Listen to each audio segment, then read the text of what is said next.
I guess, more of punishment, because if you don't hit these quotas, you're fired. And so people want to hit those quotas. They need to. So like that company is a high performing company, but at the same time, like you're always so stressed to like, man, if I don't get these, I'm gonna get fired. Everyone else, you're gonna get fired. And so like eventually you just burn out, you quit. Yeah. How's it going, everyone? Welcome back to another episode of Driven. In today's episode, we're gonna be discussing punishments versus rewarding when it comes to, let's call it, discipline. Or what would you call it, I guess? Because I know what you had mentioned was leading with rewards or punishments. And I think there's different ways that people go about it. Yeah. I know when not just in the workplace, but also like when raising children or in other aspects. And so one of the things is like, would it be better to lead with reward or punishments? I think that was that was the thing, because I know, working at a lot of companies, each manager, I guess the top of the top, they lead the companies or they manage the companies in certain ways. And one specific example is when I worked at this cosmetic place where they just used to fulfill. Yeah. I don't know if I remember I told you. Yes, I remember. But pretty much the owners were Koreans. And so I know they put in place certain managers, which the managers were nice, but it's usually it was the owners, which I understand. They pretty much they were strict. They weren't aggressive. They weren't mean or anything. It was just they were firm.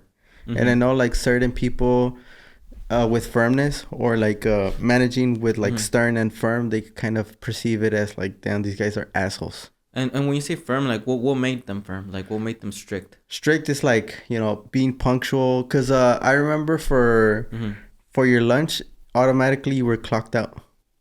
So let's say you were in the middle of fulfilling an order, you would be clocked out. Yep. Okay. I Yep. see. Automatically. Automatically. Okay. And then when it comes to like, did you have to clock back in or did they? Yeah, you had to clock back in. Okay. Huh. So was there a specific time? Let's say it was 12 and it clocked you automatically. Yep. 12? But you were aware. Yeah, everyone was aware. Also, like for you to go home, like let's just say we got our time to go home was 3:30. Automatically, you were clocked out at 3:30, no matter what. Like you could clock out earlier, but the machine clocks you out automatically at 3:30. Even if you're in the middle of something. Yep. It clocks you out. Yep. Which is why I think they had us just organize everything 10 minutes before, and then just so we're ready to just leave. How did you feel? Like working there as opposed to I guess, I mean, it's work. It is what it is. Like, I didn't like it. It's like, right. What if I'm in the middle of something? Kind of like how you said, what if I'm in the middle of something? But, I mean, at the end of the day, work is work. For me, because that's how I grew up with. Right, but you didn't like it. That's the thing. Like, as opposed to, for example, other places, like, let's say here. Oh, yeah. There's a difference. Yep. And so that's what I was getting at. And so, so you didn't like it. The firmness and strictness. Yep. I definitely. And it's not that, because I know, like, also that's one instance. They were firm and strict. They didn't yell at you. But there's other places, especially with managers, where they yell. Like, they really like just can't control themselves. A lot of people say that, I guess hearsay, but a lot of people say it's just power trip.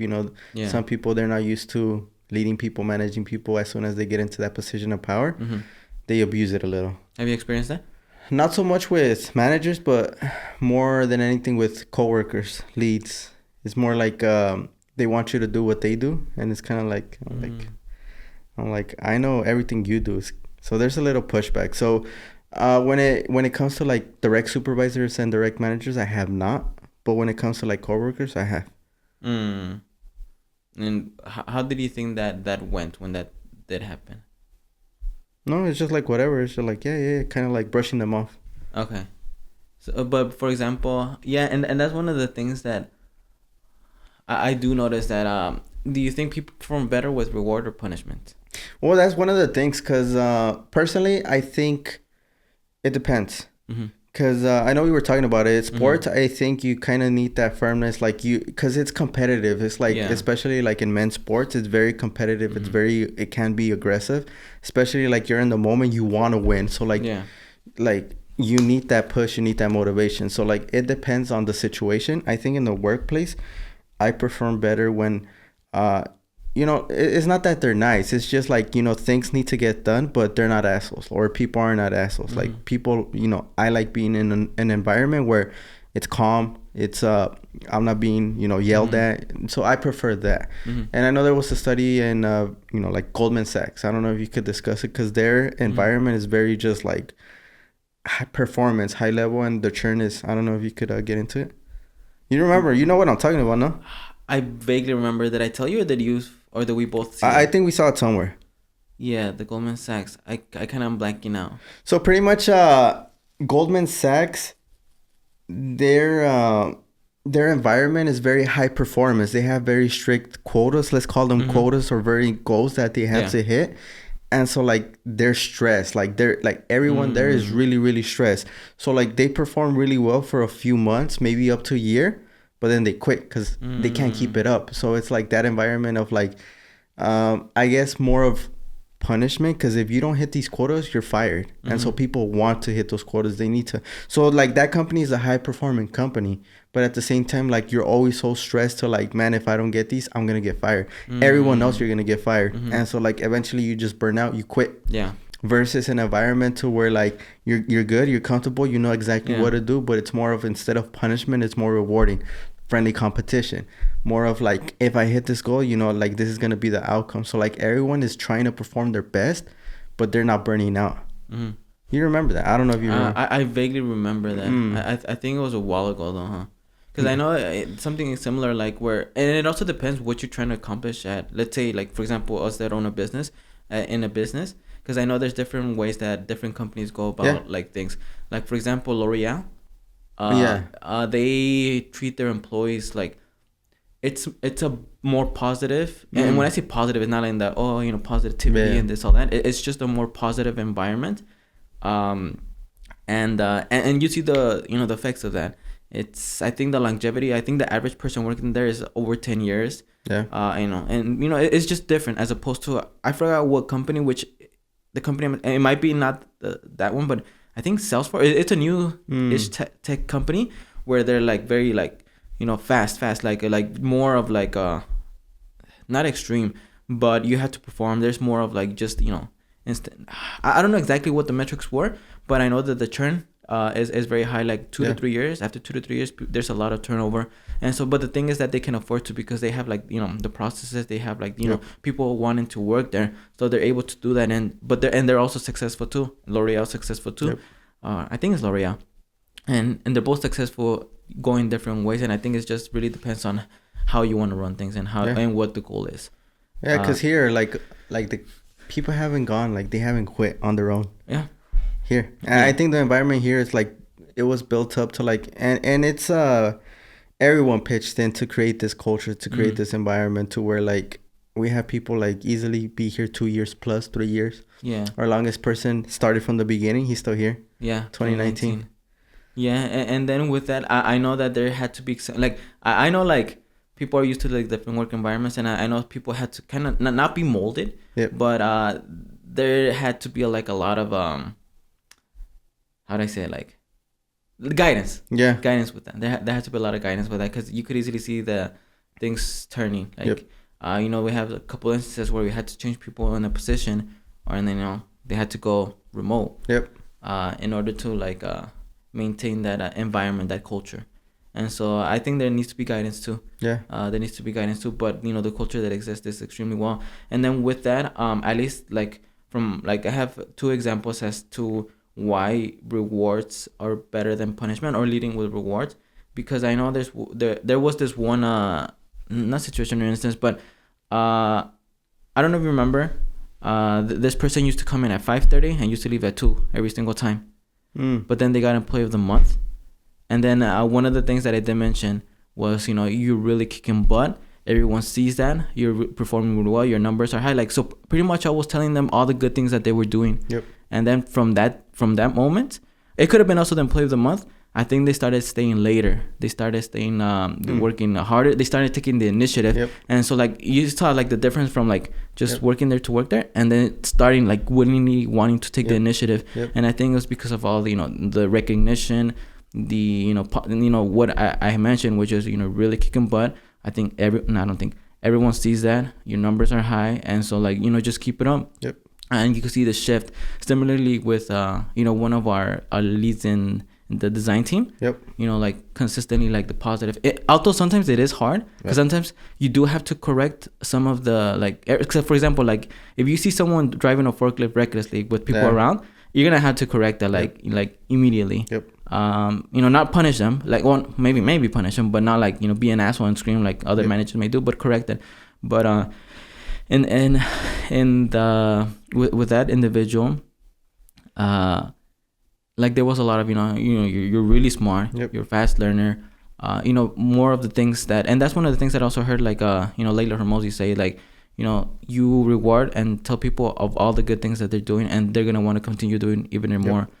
Because when it's more of a punishment, they come from a place now of more like being scared to make a mistake, and it's like resentment to an extent. Because imagine just being punished all the time, like oh, fuck, I don't want to be next to this guy, I don't want to talk to this guy, I don't like this guy, I don't want to work with this guy. And so at least from at the work right here, that's one of the things that I think has worked better is leading with the reward, even if it's not like monetary, but for example recognition. Wording, like what do you tell them, has led to more positive outcomes. And for example, maybe like when we used to back then, maybe just these are all the bad things you're doing, and then it's more like fuck, I feel bad now.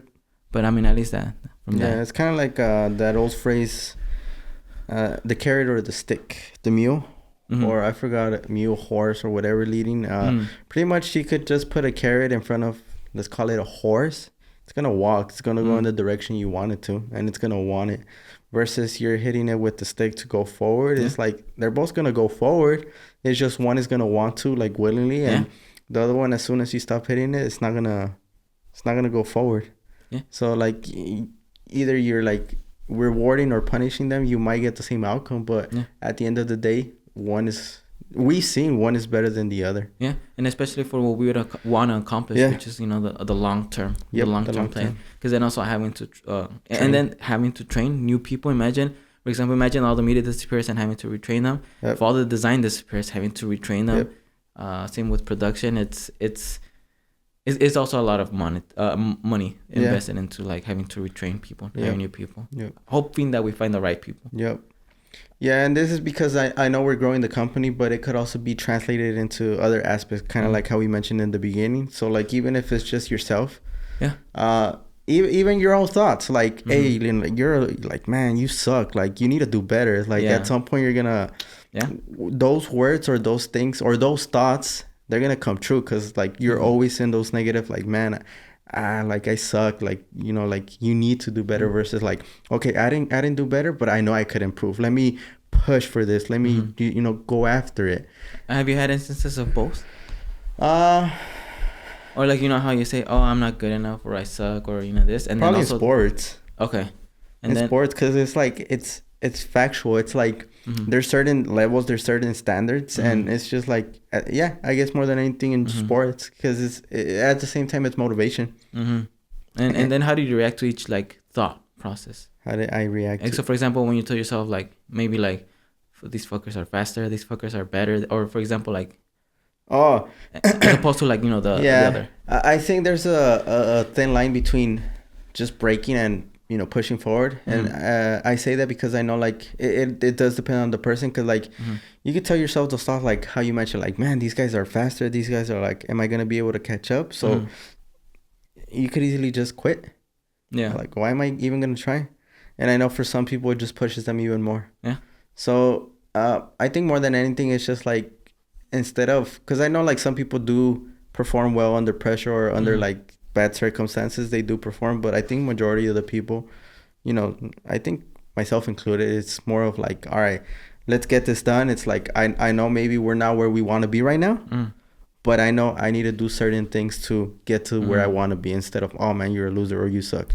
So pretty much like I would recommend is, instead of saying, oh, you're a loser or you suck, just like, maybe I'm not where I want to be, let me see how I could move forward. Just thinking those things. And then when it comes to that, from what I've heard, and I think that it tends, you tell me if it's true or not based on your opinion, that punishment does work, but it's more on the short term. The rewards is more, or like the and when I say positive, it's not like, the positivity thing. It's just positive. It's more in the long term, because I think with punishments, like if we just pushed everyone, like otherwise you'll get fired. Like people are gonna work fast because they don't want to lose their job. Yep. But it's kind of like, fuck, okay. They started resenting, they started disliking the place they work at, and they start looking for other opportunities. Yep. And then as soon as we leave, they're like back to... Yeah, exactly. So we would always have to be here for them to perform. Exactly. And we noticed that, that's not the case here. Yeah. Yep. We could take off a month and we know things are going to get done. We know the people here, like, they want it. Yep. And the thing is because they're recognized. The recognition, yeah. Everyone has metrics. Everyone is tracked. And there's recognition. People, yeah. And so and also when it comes to one that takes care of our back end, when it comes to HR, customer service, bookkeeping, and the back end that is necessary to continue the business. You heard her wording yesterday. Yep. She sees and understands the what did she say, like the benefits of, or like working designs, because I think she's seen the difference in other companies and here. Yep. And so I do see it, because I think the growth is like, and that's the thing. If we were just talking to talk and trying to sound nice, that would be different. But the thing is that we've seen the results from 2022. It's consistently growing, and it's just growing. So it's what we're doing and what we're saying is working. Yep. And so, and I think the proof is in the pudding. Everyone sees the sales numbers. Yep. Everyone sees the numbers. Everyone sees everyone performing. Yep. And so no one is hiding, because everyone has numbers that they have to hit. And when I say numbers, it's not necessarily like, numbers or quotas. It's maybe like finishing something like within a certain amount of time. Yep. Self-evaluation, self-ratings. Yep. And, it works. It works, tracking, recognizing, and just, continuing that. But, in my opinion, I at least for the long term, leading with the rewards or positiveness leads to a better long-term outcome. Yep. Punishment, though, I do see that it can lead to faster, quicker result, but I think not in the long term. It's not unless you're consistently like churning, like for example in sales, maybe like there's a lot of that. Yeah, which they have systems for that, because they have a really great training systems to where like they could just pick up a high schooler, 18-year-old, 19-year-old kid, kind of like me when I used to work in sales, the aspiradoras, the vacuums. Like I was just integrated. They had their training system, and boom, the next week I was already selling. Or like Fashion Nova. I would think like Fashion Nova. It's just like doesn't matter if you work a week. Yep. Like right away. As soon as like your first hour, you're already working, and they expect you to be quick. As a thing, which is why they hired agencies. Which makes sense, because they're constantly churning. And but I mean, for them it's working, or at least for the owner, because you see, like he bought the most expensive property in LA. I don't know if you remember. Like there was a house that was being built, and it was gonna be the most expensive. I think $500 million. But I think it went to auction because like I forgot why. I think they couldn't finish. So something happened where they had to auction it off, and I think he bought it like for at around $100 million, like plus or minus $10 million. Like so he bought it there. The owner of Fashion Nova, and so it works. Their system it works for them. But I know that, So but I mean, there's different things for different people. And it goes back to like the carrot or the stick, punishment and reward. You're gonna go to the same direction you want people to go, or even yourself, but then you're gonna have different outcomes long term. Short term, like they're both gonna get there, but long term is like, now what? So definitely I do, at least, and that's the thing, like and I think you would agree, but at least from our perspective, you tell me otherwise, because of what we want to accomplish, leading with rewards is significantly better than punishment. But I know that other people could choose, the punishment, and they'll still get results. But I mean, at least that's what I think. Do you have anything else? Do you want to add? No, I think pretty much said. So if you don't have anything else to add, I don't have anything else to add. This has been another episode of Driven. My name is Juan. My name is Alexis. And we'll see you on the next one.